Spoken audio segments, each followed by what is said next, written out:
Hi everyone, this is Mrs. H, coming to you today to teach you a little bit about author's purpose. Enjoy! If you're unsure about what author's purpose is, watch this video to get a little bit of background information.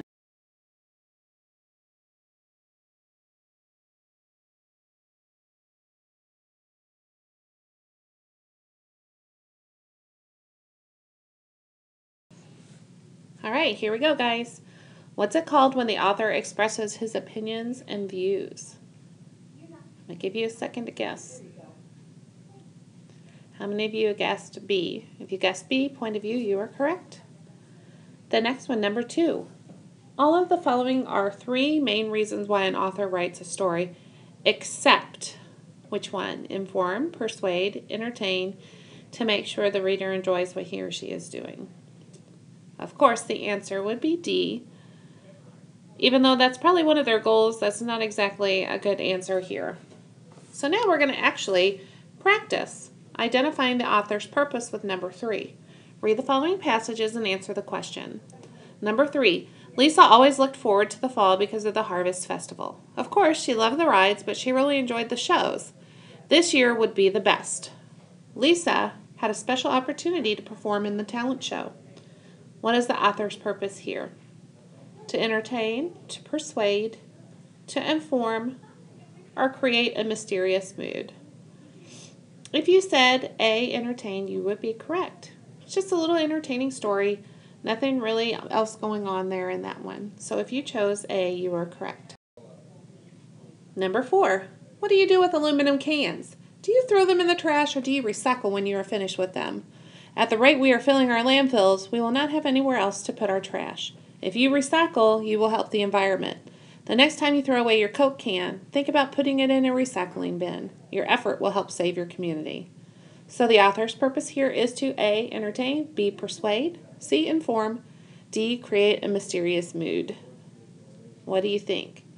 If you said persuade, which was B, you are correct. That author is trying to get you to do something, to follow their lead and do what they say to do. So if you chose persuade, you were correct. Number 5. Tomatoes were once considered poisonous.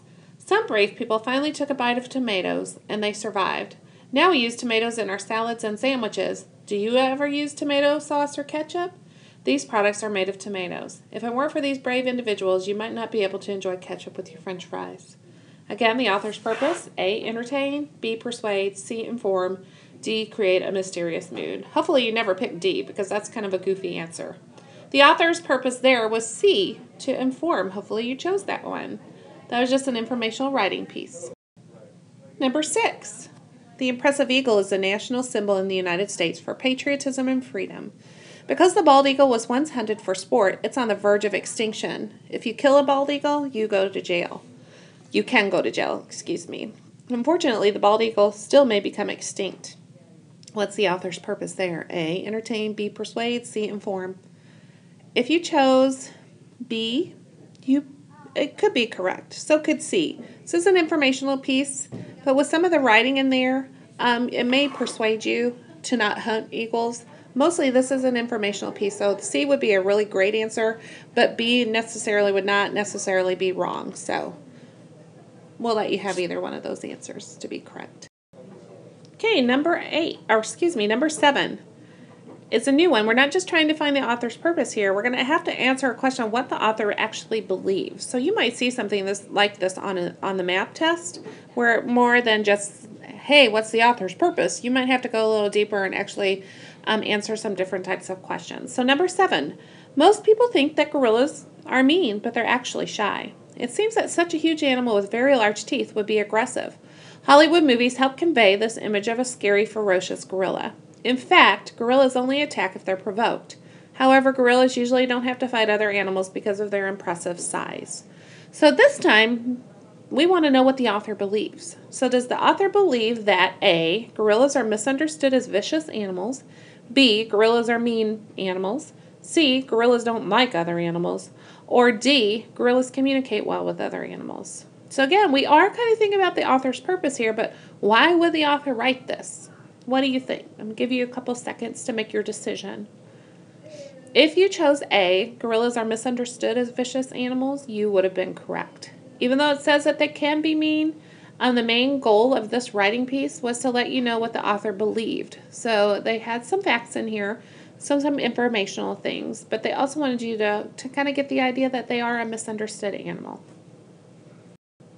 Okay, number 8. Again, this is not just purely an author's purpose question. We don't want to know what type of writing this is. We're going to want to know what the author wants to show us with this writing.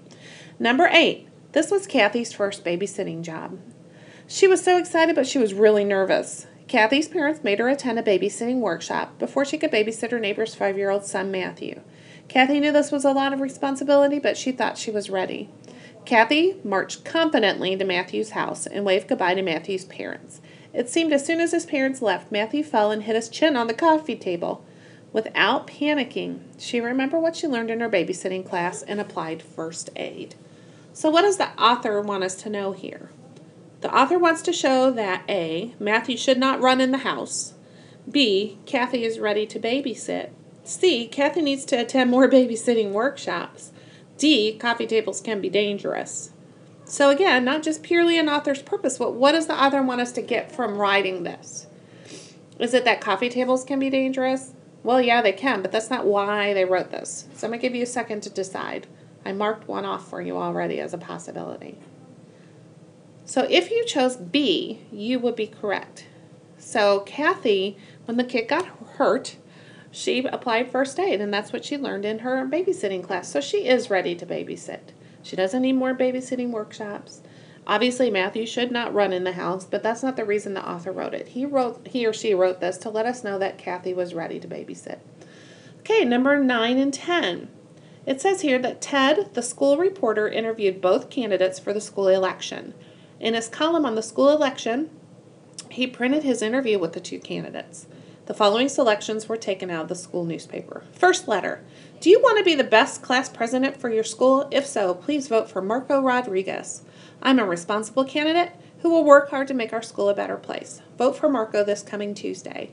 Second letter. We need a change at our school. I'm the person for this job. I'm an honor student who is involved in very many different activities. I know I can make a difference. Vote for me and our school would be better. Candace Park. Number 9.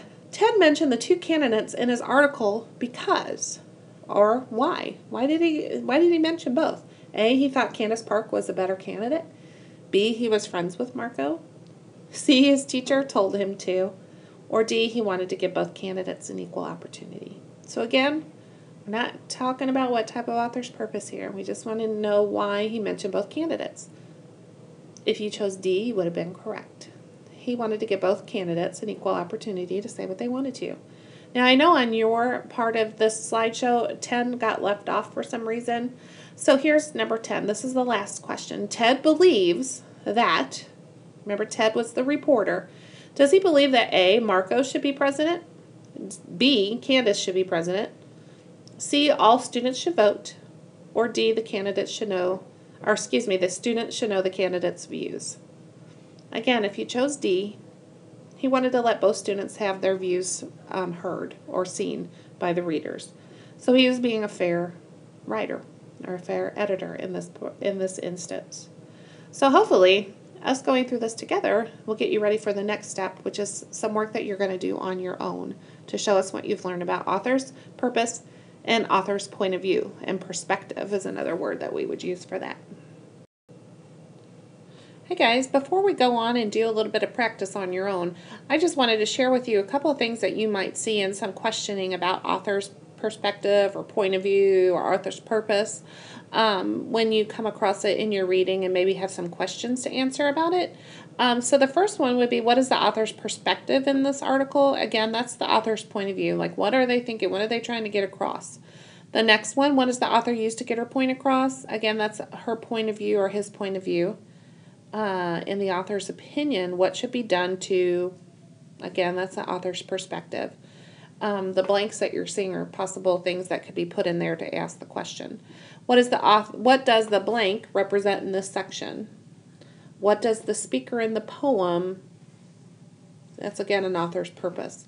What's the author's purpose in the article? They might just come right out and ask you with which statement listed below would the author of this article most likely agree? Sometimes they do that with you in questioning too.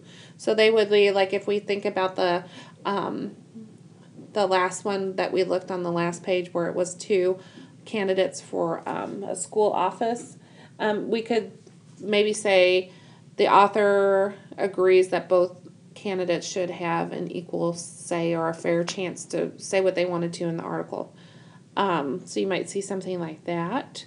And then which statement best describes the author's attitude? Again, there's just some possibilities of different types of questions you might see.